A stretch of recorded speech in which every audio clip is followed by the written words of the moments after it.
I welcome everyone to the Hank Haney Podcast. I'm recording today live on nofilter.net. You can find the Hank Haney Podcast anywhere you get your podcasts, iHeartRadio, Sports, Spotify, Shopify, whatever it's called, all of the fives. You can find it on Apple, and you can also find it now on YouTube TV. So the Hank Haney Podcast on YouTube TV as well. Today's podcast is brought to you by HaneyUniversity.com. That is my website, and that's where you can go to find out information about getting golf lessons from me at The Golf Practice in Highland Park, Illinois, and occasionally in Scottsdale, Arizona as well. Okay, today's topic on the Hank Haney Podcast is the Players' Championship. I watched the Players' Championship, and I have to be honest with you. I have not watched a ton of golf. I've not watched as much golf as I usually watch. And I don't know what I'm going to blame that on this year, other than the fact that I think, like a lot of golfers, I have had the fatigue of all the golf talk, and none of it's really focused on the playing of the tournaments. I'm not really worried about this legacy stuff and how big the tournament is. But to me, it's more about who's playing. I want to know players that are playing. I want to know their games. I want to know their stories. I want to know a little bit about their history. I want to see some stars play. Now, there's not a lot of stars. I've talked about this before. This is one of the problems. And my friend Lord Matt sent me a text the other day, and he said, one of the problems, and I've pointed this out too, is that without a transcendent star, without a Michael Jordan, a Pele, a Tiger Woods, a Muhammad Ali, you're not going to get the non-golf fans either attending tournaments or tuning in to watch tournaments. That's what Tiger did to the game. Tiger Woods grew the game of golf, not so much on the participation level, but he grew the game of golf on the viewership level. And in turn grew the PGA Tour because of all the television ratings and the television contracts, and now the purses got bigger. And then all of a sudden LIV came along, and boom, next thing you know, things have just exploded. And by the way, LIV came along at just the right time, because when Tiger was dominating, when he was absolutely dominating the game, winning close to 50% of his tournaments and dominating the game and bringing in all this audience, he was the only one that really mattered, to be honest with you. He had competition, Vijay Singh, Ernie Els, Phil Mickelson. He had all this competition. But what really was moving the needle was Tiger Woods. And it's still that way. I mean, now all of a sudden the needle doesn't move because Tiger's not out there playing. But if LIV came along when Tiger was dominating and they didn't get Tiger Woods to sign, then what did they have? They could get everybody that couldn't beat Tiger Woods. Well, now there isn't a Tiger Woods. So now, to be honest with you, I mean, LIV has a lot of good personalities, but they're all kind of the same, to be honest with you. I mean, you could take everybody they got and put them back on the PGA Tour, and take everybody they didn't get and put them over on LIV, and it'd still be the same situation. You'd have a lot of great players and a lot of players that people know, and a lot of players that people have heard about. Scotty Scheffler, Jordan Spieth. Xander Schauffele, Patrick Cantlay, Rory McIlroy. I mean, by the way, a couple of those guys haven't won major championships, and Rory McIlroy, the biggest name, hasn't won a major championship since 2014. Matter of fact, that kind of makes you think he'd be a perfect fit for the LIV. Guys that you've heard of, guys with big names, guys that have won major championships, and maybe are a little towards the backside of the court. I don't mind. I don't mind a player. I want to watch a player. I want to watch a player that's won major championships, who I know who they are. I know their game. I know them more as a person because I've heard the stories about them, and I want to watch them play golf. That's what I want to watch. The up and comer. People ask me all the time, who's this up and comer? Who's the next up and comer? I'm like, no one. I mean, you're not up and coming. I mean, you either are there or you're not. If you're the up and comer, I'm not sure who the up and comer is. I mean, they keep talking about the up and comer. You know, the kid that won the amateur. You know, won the tournament from University of Alabama. He wins the American Express. You know, what Dunlop. You know, he's the up and comer, and then he turns pro, and now he's just getting started. Great that he won an tournament as an amateur, but is he the up and comer? Is this Ludwig the up and comer? Who's the up and comer? And the answer to that is they're all up and comers. And there's no new Tiger Woods out there, and there's no the next Tiger Woods out there. And the up and comer might be somebody that comes on and he wins a tournament, and now all of a sudden he's the up and comer. But there's 4 tournaments that really matter. And there's 4 tournaments that you can build your reputation on. And by the way, the Players' Championship is not one of them. I was listening to Scotty Scheffler after winning the tournament. He says it's hard enough to win 1 Players, let alone 2 back-to-back. First player to win back-to-back majors, or it's not a major, it's the 5th major, which makes it not a major. And it will never be a major. And it has never been further from being a major than it was this year, because they're missing so many of the LIV players. And they did have a great leaderboard. I mean, you had Scheffler up there, and you had Wyndham Clark, and you had Schauffele, and the top 10 was good. I mean, at top 15, you had a nice leaderboard. I mean, that's about as good as you get. And the ratings were still down.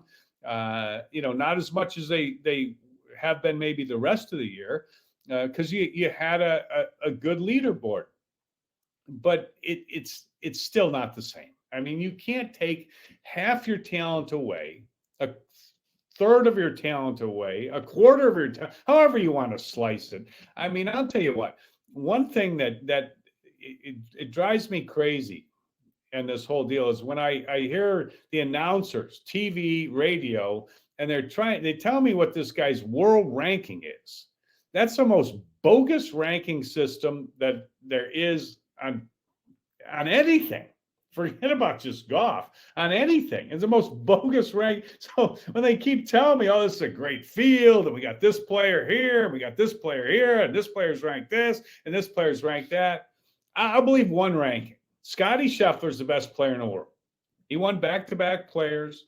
He won, he's won back-to-back tournaments. He's the best player in the world. I'm going to agree on that. Everybody else is up for debate.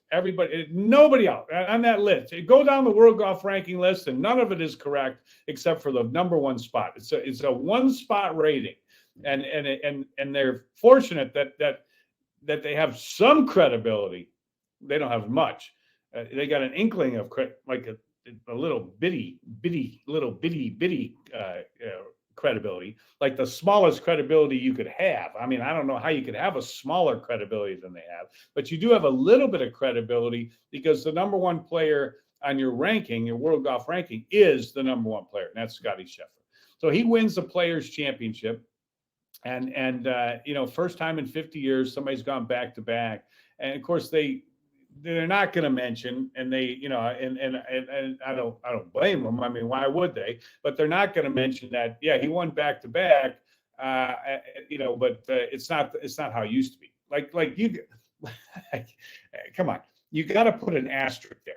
Like I'm not necessarily big into asterisks, but you got to put an asterisk.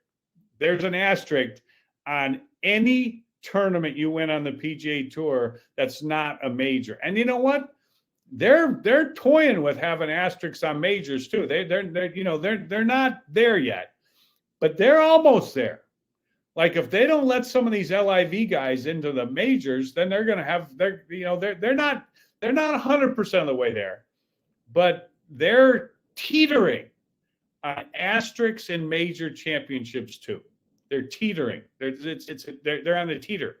Okay, they're like on the fence, and they could go either way, but they got to figure out a way in these majors to let these guys in. It's not going to be in the world golf rankings. We know that, but they got to have another way to do it. But the Players Championship, they're not even teetering. That's like an asterisk for sure. Not even close. That's just it's an asterisk. But Scheffler wins. I get more questions on Scotty Scheffler and texts from people on Scotty. Like, they're like, how does he do it? How does he hit the ball so good? How is he number one in this and number one in that? And you know what? He was number one I'm looking at the statistics, number one off the tee, number 7 in approach shots to the green, 37th in putting, shoots 27 under, 37th in putting. Usually my formula is number 1 in ball striking or top 10 and top 10 in putting for the week, and you win. Probably 80% of the tournaments that are won on the PGA Tour, top 10 ball striking, top 10 putting, and that's a winner chicken dinner. Okay. If you stay away from penalty shots and 3 putts and 2 chips, remember my 3 keys to better golf: eliminating penalty shots, 2 chips, and 3 putts. So Scheffler wins, finishing 37th in putting. You can do that sometimes on golf courses where it's a very difficult golf course, so maybe the winning score is 10, 12, 14 under par. You maybe don't have to make as many putts. If you ball strike it tremendously, you can win the tournament. But to shoot 20 under par, like Scotty Scheffler did, shoot 20 under par and finish 37th in putting and win the tournament, that is striking your ball. And I think about his swing, and he falls all over the place, which I'm kind of a fan of him falling all over the place because for years, forever really, I have thought that one of the most overrated things in viewing a golf swing, like people view a golf swing and they go, he's got great balance. Like people would say, he's got what great balance. And I thought, he's a professional athlete. Of course he's got great balance. But then I also thought, there's other guys that kind of fall all over the place, a little bit. Like I always use the example of Gary Player. Gary Player was like off balance on like every shot he ever hit. Now he's off balance moving toward the target, but he was off balance on pretty much every shot he ever hit, all the way straight to being one of the greatest golfers of all time, straight to the Hall of Fame, straight to winning all 4 majors. Balance. Balance is, I guess, when you don't fall over. And one of the things that will help you get balance is if you don't swing too fast and you don't swing too hard, you'll be able to stay on balance. And as we all know now, if you don't swing fast, you're not playing on the PGA Tour, and you're not going to be a dominant player on the PGA Tour. And then all of a sudden, everybody starts falling all over the place. Bubba Watson was one of the first guys to do it, fell all over the place, and wins 2 Masters. And it goes to show you that balance is so incredibly overrated. Let me tell you what's not overrated. What's not overrated is what Scotty Scheffler does so well. He has tremendous club face control.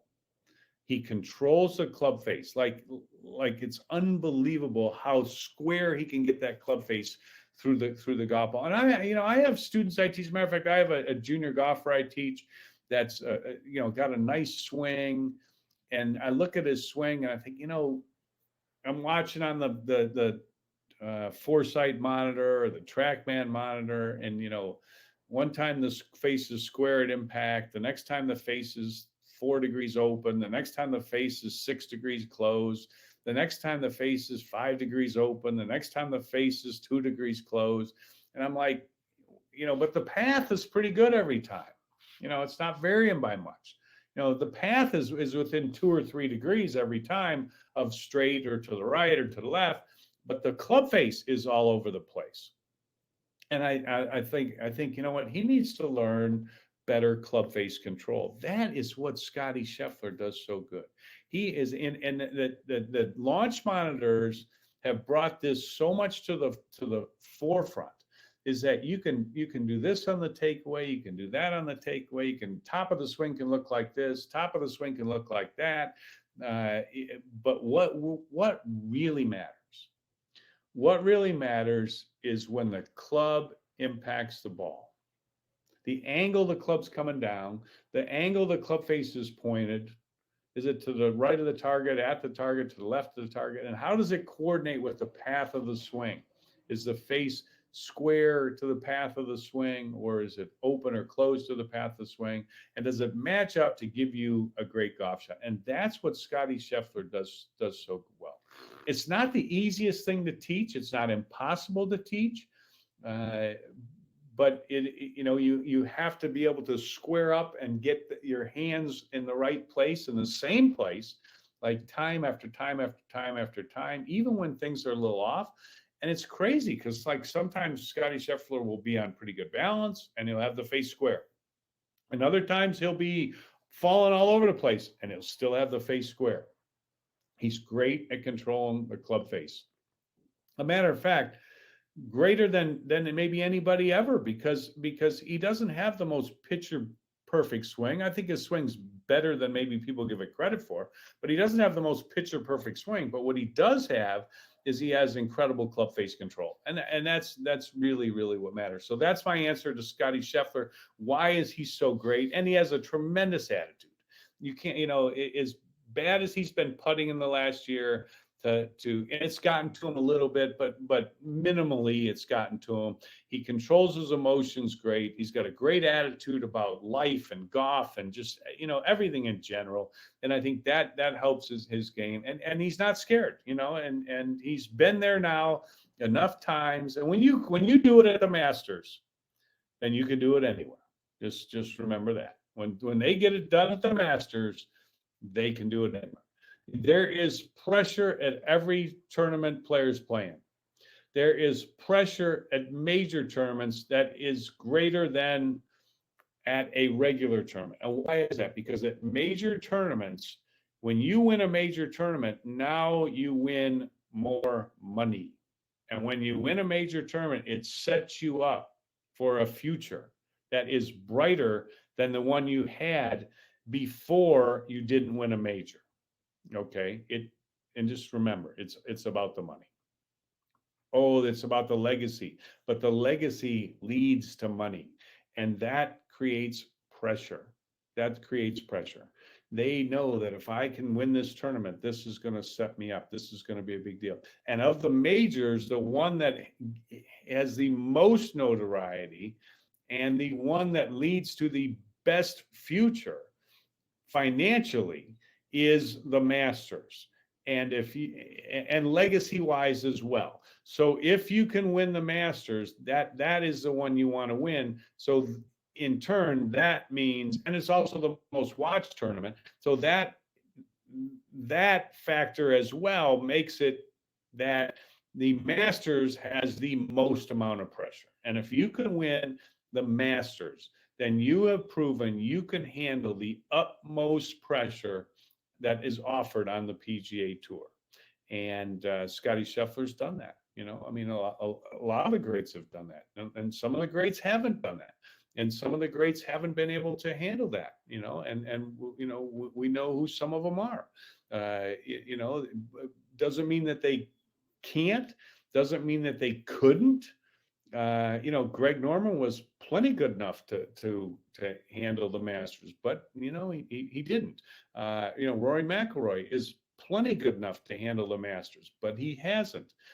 Maybe this will be the year. Who knows? But when you do that, and you do it like kind of early on in your winning, like what Scottie Scheffler did, that just unlocked everything for him. And now it's like, the players, the legacy, winning back-to-back players. I've won the Masters.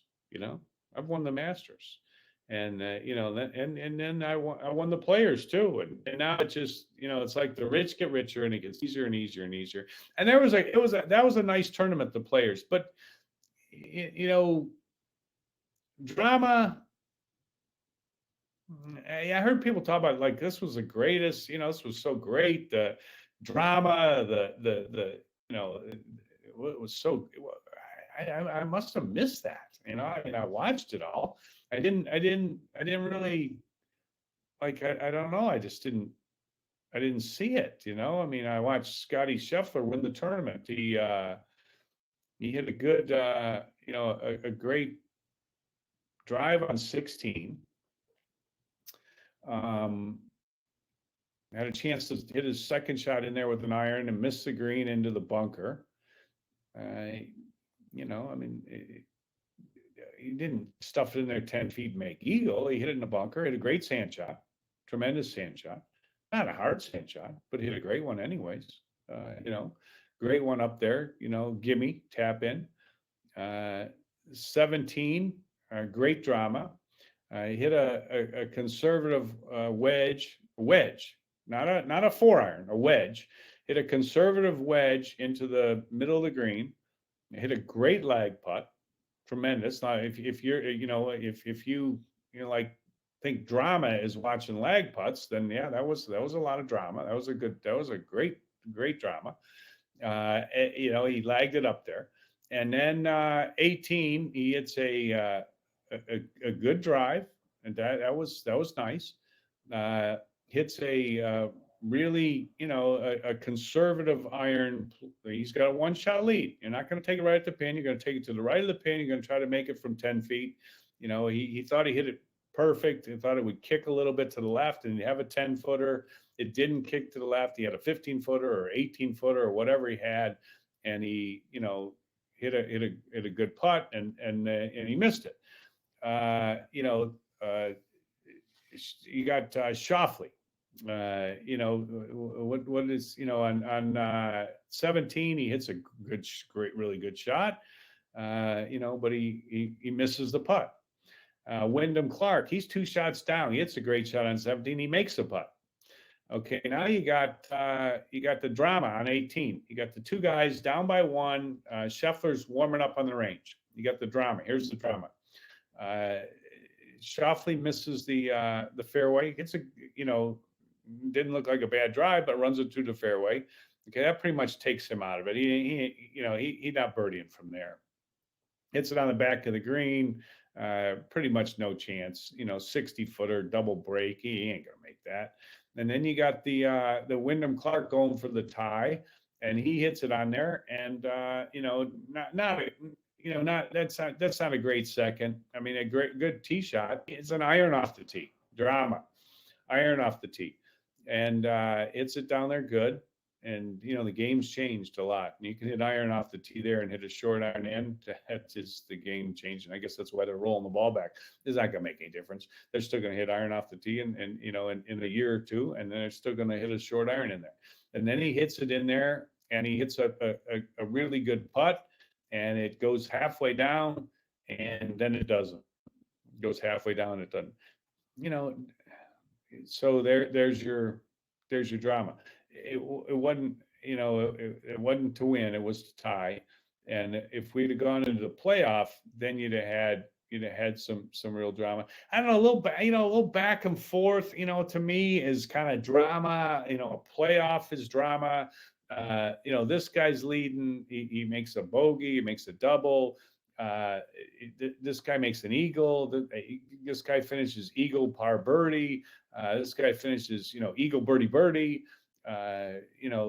Comes from 2 back. The other guy finishes birdie 16, birdie 18, and the other guy finishes, eagle birdie, or eagle par birdie, and there, and that's a win.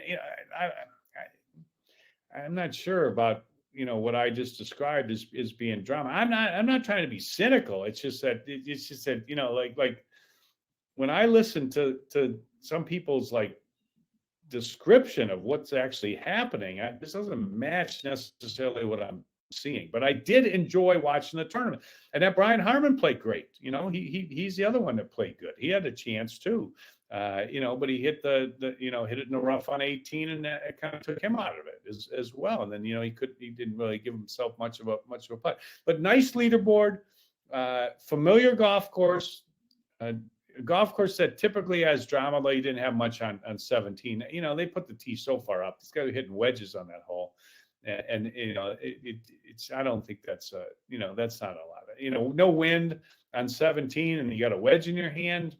I mean, I'm not sure if that's drama. But nevertheless, a good win, a good tournament, and it just shows you, it just shows you how pale in comparison the other tournaments have been so far this year on the PGA Tour. It has not been great. It's not been great. But the good news is the Masters is on the horizon, and that is always good. It'll be good this year. It'll be great this year. I mean, there's a chance for it to be great, but we know it'll be really good. Because it's never bad, and I love it. I can't wait. All right, that's the Hank Haney Podcast for today. Hope everybody enjoyed it. Hit the follow button on the iHeartRadio app or wherever you get your podcast, so you can find me on YouTube TV, Hank Haney Podcast, nofilter.net. A lot of great programming on nofilter.net, so you can find me there as well. And we will talk to everybody soon on the Hank Haney Podcast. Hope everybody has a great day.